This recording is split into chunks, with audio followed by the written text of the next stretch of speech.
Hello दोस्तों। और दोस्तों यदि आपने हमारे चैनल को अभी तक सब्सक्राइब नहीं किया है तो प्लीज़ चैनल को सब्सक्राइब जरूर कर दें, नोटिफिकेशन बेल भी ज़रूर दबा लें। आज हम अनुपात एवं समानुपात के सवालों को करेंगे और बहुत ही इजी तरीके से करेंगे। तो चलिए दोस्तों स्टार्ट करते हैं। तो दोस्तों जैसा कि आपके सामने सवाल है, यहाँ दिया है a अनुपात b बराबर 2:3 एंड b अनुपात c बराबर 4:5। तो ABC बराबर पूछा है। तो इस सवाल को जैसा कि आप करते हैं ऐसे करते हैं कुछ कि a अनुपात b बराबर 2:3 एंड b अनुपात c बराबर 4:5। तो इसको आप निकालते हैं कि a अनुपात b अनुपात c, कुछ इस प्रकार से आप निकालते हैं। पहले इसका इसमें गुणा करते हैं, 2 into 4 ratio 4 into 3 ratio 3 into 5। अब इसका बराबर निकालेंगे, 4 दूनी 8, 4 तिया 12 और 5 तिया 15। लेकिन हम इसको थोड़ा और इजी तरीके से करेंगे। तो चलिए हम अपने स्टाइल से करते हैं।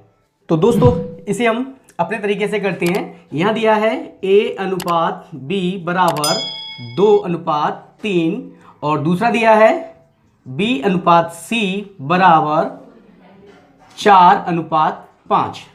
तो हमें कुछ नहीं करना है इसमें। हमें इसके बगल में क्या दिया है, 4 के बगल में कुछ नहीं दिया है, तो 4 के बगल में इसी 4 को लिख लेंगे और यहाँ भी खाली जगह है तो इस 3 के बगल में भी इस 3 को लिख लेंगे और सीधा सीधा गुणा कर देंगे। तो 4 दूनी 8 अनुपात 4 तिया 12 और 5 तिया 15। देखो सेम वही आंसर आएगा जैसा कि आपने निकाला था, लेकिन इस तरीके से आप थोड़ा जल्दी निकाल सकते हैं और आसान तरीके से निकाल सकते हैं। तो चलिए एक और सवाल ले लेते हैं। तो दोस्तों दूसरा सवाल है, यह दिया है a अनुपात b बराबर 3:5 और दूसरा दिया है b अनुपात c बराबर 6:5। देखिए इसके बगल में जो खाली जगह है तो इसी का कब्जा होगा, 5 का ही कब्जा होगा तो 5 लिख देंगे। इसके बगल में कौन है, कोई नहीं है, खाली जगह है तो इसी का तो कब्जा होगा, 6 का कब्जा कर लिया। तो यहाँ पे बस सीधा सीधा इसका गुणा कर देंगे, इसका इसमें गुणा कर देंगे, इसका इसमें गुणा कर देंगे, इसका इसमें गुणा कर देंगे। तो 6 तिया 18 अनुपात 5 6 30 अनुपात इसका इसमें गुणा कर देंगे तो कितना हो जाएगा, ये 5 पंजे 25। अगर आप इसको उस तरीके से भी निकालना चाहो तो आप यही सेम आंसर आएगा। जैसे कि देखो 3:5 6:5, इसका इसमें गुणा करेंगे, 6 तिया 18 5 6 30 और 5 पंजे 25। कुछ इस प्रकार से गुणा करते हैं आप, लेकिन इसको आप इजीली तरीके से निकाल सकते हो। अभी तक तो 2 रेशियो दिए हैं, लेकिन जब A B B C C D ये दिया होता है तो वहां कंफ्यूजन हो जाती है। तो इस तरीके से निकालेंगे तो सवाल जल्दी और आसान से निकल जाएगा। तो एक और सवाल ले लेते हैं। तो दोस्तों तीसरा सवाल दिया है a अनुपात b बराबर 4:3, b अनुपात c बराबर 7:2। तो इस सवाल को देखो कितनी जल्दी से निकालते हैं। 4:3 7:2। इसके बगल में कौन है, कोई नहीं है तो इसी 3 का कब्जा हो गया। इसके बगल में कौन है, कोई नहीं है तो 7 का कब्जा हो गया। बस सीधा सीधा इसका गुणा कर दो। ये a अनुपात b अनुपात c का ही चल रहा है तो 4 सत्ते 28, 3 सत्ते 21 और इसका 3 दूनी 6। तो ये रेशियो निकल के आ गया, कितनी जल्दी और आसान तरीके से निकल के आ गया। तो एक और सवाल ले लेते हैं। दोस्तों चौथा सवाल दिया है, यहाँ दिया है a अनुपात b बराबर 8:7, b अनुपात c बराबर 5:7। देखो कितनी जल्दी निकलता है, 8:7 और 5:4। इसके बगल में कौन है, कोई नहीं है तो 7 का कब्जा हो गया। इसके बगल में कौन है, कोई नहीं है तो 5 का कब्जा हो गया। बस सीधा सीधा गुणा कर दो, 8 पंजे 40, 7 पंजा 35 और 7 चौगु 28। ये एबीसी का रेशियो निकल के आ गया।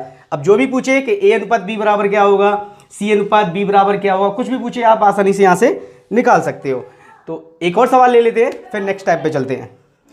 तो दोस्तों पांचवा सवाल दिया है, यदि a अनुपात b बराबर 11:3, c अनुपात b बराबर 4:7। तो दोस्तों यहाँ पर पहले हमें ये देखना है कि ये रेशियो सीधा हो रहा है कि नहीं है। यहाँ दिया है a अनुपात b और यहाँ क्या दिया है, यहाँ c अनुपात b दिया है, जो कि अगर इसको हम डायरेक्ट करेंगे ऐसे ही रख देंगे कि 11:3 और 4:7, तो ये क्वेश्चन गलत हो जाएगा, क्योंकि हमें सीरीज बनानी है पहले, तो यहाँ क्या होना चाहिए, ए अनुपात बी समानुपात बी अनुपात सी, ये होना चाहिए। लेकिन यहाँ पे क्या आ रहा है, ए अनुपात बी और सी अनुपात बी। तो पहले इसको सीधा कर लेते हैं, तो इसको हम ऐसे लिखेंगे, पहले ए अनुपात बी बराबर कितना दिया है, 11:3, और यहाँ क्या दिया है, सी अनुपात बी। तो इसको उल्टा कर लें, इसको हम बी अनुपात सी कर लें, तो इसको हमने कर लिया बी अनुपात सी। जब ये उल्टा कर लिया तो ये भी उल्टा हो जाएगा, तो इसको भी हम कैसे कर देंगे, 7:4, दोनों उल्टे हो गए। तो अब इसको उसी तरीके से निकाल सकते हैं, 11:3, 7:4। 7 के बगल में कौन है, कोई नहीं है, तो 7 रख देंगे। इसके बगल में कौन है, कोई नहीं है, तो 3 रख देंगे। सीधा सीधा गुणा कर दो, 11 7 77 और अनुपात 7 तिया 21, इसका इसमें गुणा कर देंगे, 4 तिया 12, ये आपका आंसर आ जाएगा। अगला सवाल देख लेते हैं। तो दोस्तों टाइप 2 का पहला सवाल दिया है, ए अनुपात बी बराबर 2:3, बी अनुपात सी बराबर 5:4 और सी अनुपात डी बराबर 2:5। तो इसको हम अपने तरीके से करते हैं। यहाँ दिया है ए अनुपात बी बराबर 2:3, बी अनुपात सी बराबर 5:4, सी अनुपात डी बराबर कितना दिया है, 2:5। तो देखिए कितना इजी तरीके से निकाल सकते हैं इसको। इसके बगल में कौन है, कोई नहीं है, तो इसी 3 का कब्जा हुआ, तो यहां भी 3 रख देंगे और यहां भी 3 रख देंगे। यहां पे कौन है, कोई नहीं है, तो इसी 4 का कब्जा हो गया। इधर कौन है, इधर 2 है, तो इधर भी 2 का कब्जा होगा। इधर 5 है, 5 का कब्जा होगा। तो बस सीधा सीधा इसका आपस में गुणा कर दीजिए। तो 5 दूनी 10 दूनी 20 अनुपात 3 पंजे 15 दूनी 30, इसका 4 तिया 12, 12 दूनी 24 और इसका 4 तिया 12, 12 पंजे 60। देखो कितने आसान और जल्दी ही इसका आंसर आ गया। तो इसी तरीके से एक और सवाल देख लेते हैं। तो दोस्तों दूसरा सवाल दिया है, ए अनुपात बी बराबर 7:2, बी अनुपात सी बराबर 3:5 और सी अनुपात डी बराबर 1:5। तो इसको डायरेक्ट लिख लेते हैं, 7:2, 3:5, 1:5। इसके बगल में कौन है, कोई नहीं है, तो बस यहां भी 2 रख देंगे और यहां भी 2 रख देंगे। इसके बगल में कौन है, कोई नहीं है, तो 5 का ही कब्जा हो गया। इधर भी 3 का कब्जा होगा, इधर 1 और 1 का ही कब्जा होगा। सीधा सीधा गुणा कर दीजिए, तो ये निकल के आ जाएगा ए अनुपात बी अनुपात सी अनुपात डी का रेशियो निकल के आ जाएगा 7 तिया 21, 21 का 1 में गुणा करेंगे तो 21, 3 दूनी 6, 6 एकम 6, 5 दूनी 10, 10 एकम 10 और इसका 2 पंजे 10 और 10 पंजे 50। ये इसका आंसर आ गया। तो दोस्तों वीडियो अगर अच्छी लगी हो तो वीडियो को लाइक कर दीजिए और हो सके तो शेयर भी कर देना। तो मिलते हैं नेक्स्ट वीडियो में एक और नई टाइप के साथ। तब तक के लिए नमस्कार, बहुत बहुत धन्यवाद।